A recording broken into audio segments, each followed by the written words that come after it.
Hey, how's it going? Coach Kyle here, and this is video number one. I don't know how many videos there will be, but I'm making a topic series for my clients, and they're going to be a video plus an article plus multiple, playlists of videos where I just want to give my clients general information that is very important for them to know. And this is kind of me just giving them this information, regardless of who they are.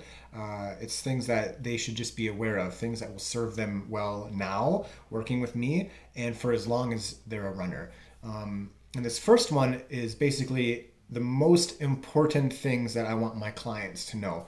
And the number one rule of running is to not get hurt. It's basically to do as much as you can without getting hurt. Because obviously, if you get hurt, I'm out of a job. But also, if you get hurt, you're out of run training, and neither of us want that. So the number one rule of running is to not get hurt. John Savage of Fell Runner said that's the golden rule. And how to not get hurt is the topic of the topic for today. And I've laid out four. There's dozens of ways not to get hurt, but I feel like there's four key things you can do or be mindful of to not get injured. And one of the best ways to improve your running is to simply run consistently and frequently for a long period of time. And the best way to do that is to not get injured and practice proper training protocols. And the four things that I want to talk about today during this video briefly are training load modulation, good recovery practices, willingness to rest, and strength work. So training load modulation, that just means not doing the same thing over and over again. It means having easy days, having hard days, having rest days, having easy run days, having long, hard run days. It's not training monotony. It's the opposite of it. It's mostly easy running, easy conversational effort. It's when you go out for 30 or 60 minutes, it's an effort or a speed that doesn't really get progressively harder.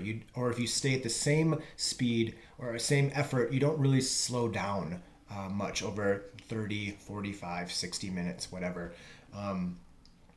Your heart rate might go up due to cardiac drift, which is just gradual heart rate increase due to sweating, but your effort level stays relatively the same, as does pace. That's one of the first things I always talk to new clients about, is making sure they're aware that I prescribe most of my training by perceived exertion, and most of that will be easy.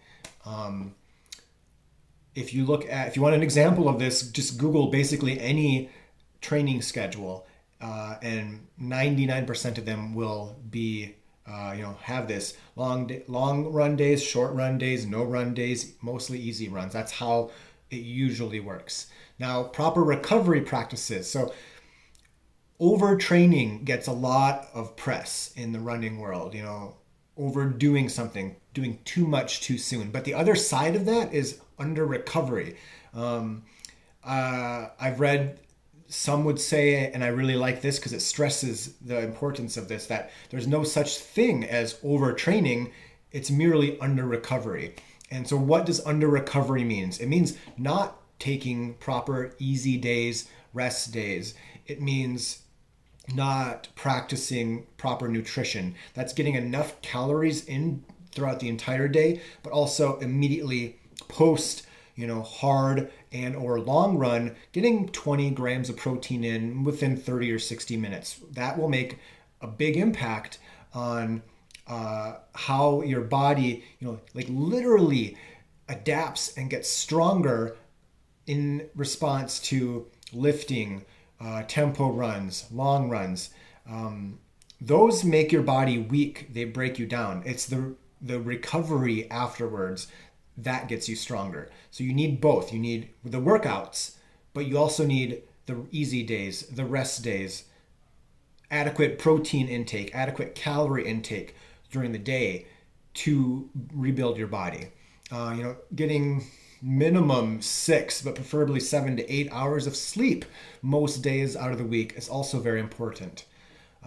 Next, we have willingness to rest, and that is, let's say, like you're ill and you're not sure if you should run or not. In cases like that, if there's an illness or a potential injury, always best to rest. The best runners are the best resters, because if you, like I said earlier, training consistently and frequently over time is incredibly important.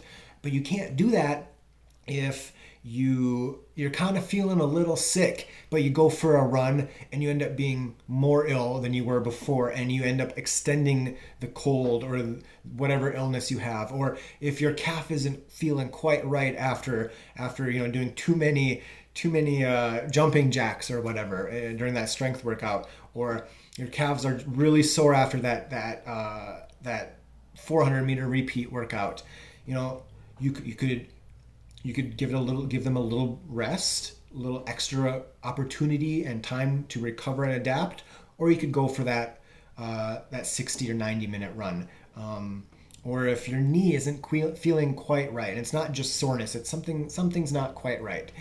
You could take 4 days, you could take a week off where you walk and you do cross training, or you could continue running and cross your fingers. Now, I usually err towards being a little safer, because I'd rather not be sorry. I'd rather have a client, or I've done it myself. I took most of the entire month of September, no formal training, just mostly easy jogging. I focused on improving my diet a bit, because I was kind of having a few little shin aches here and there over the couple weeks, couple months, probably not, maybe a month or so before that in the summer. And I had really drastically reduced my caloric intake, maybe a little too aggressively, and I was getting some shin aches. And so I took most of September extremely light, probably the lowest volume month I've had in years. I improved my diet, and now I'm totally fine. No shin problems since. So it took a month of, way reduced training, no workouts, but I'm A-okay. Now, if I would have continued on what I had been doing, who knows, but I could have a full-blown, shin splints, stress fracture. But now, totally fine. So you're having that drive to rest is very important. And then finally, strength work. Strength work does so much. I like to have my clients do 3 to 5 strength routines weekly, and they're not, the lunge matrix is a good warm-up and it takes a few minutes. Some of the other ones take 15 or 20 minutes, but they're important. They're hard to do, but they're important to do. And in strength work, it improves your strength. It improves your body composition. It improves your running economy. It improves how much loading, how much running your muscles can take. So more strength work means you can run more. It's regenerative. You can recover better from strength work. So that's also very important. So those are the 4 things I have so far right now for this first video, the first topic in this series: training load modulation, proper recovery practices, willingness to rest, and strength work. So check out the article for a little more explanation. I'll probably include some links to other articles on each little topic that are important, because I want this to be successful, and improving your knowledge a little bit, even if you just are more aware of the importance of these things. So you're more likely to do your strength work. You're more likely to run a little easier on your easy days, to more likely to get 2 cups of milk in after your tempo run. And all of this makes the chances of success for our coaching relationship higher. And if you have any questions or comments, please let me know. But and anything you think I should add to this page, also let me know. I want to improve this as much as I can. So thank you for watching this. Check out the articles and the links. And yeah, let me know if you have any questions or comments.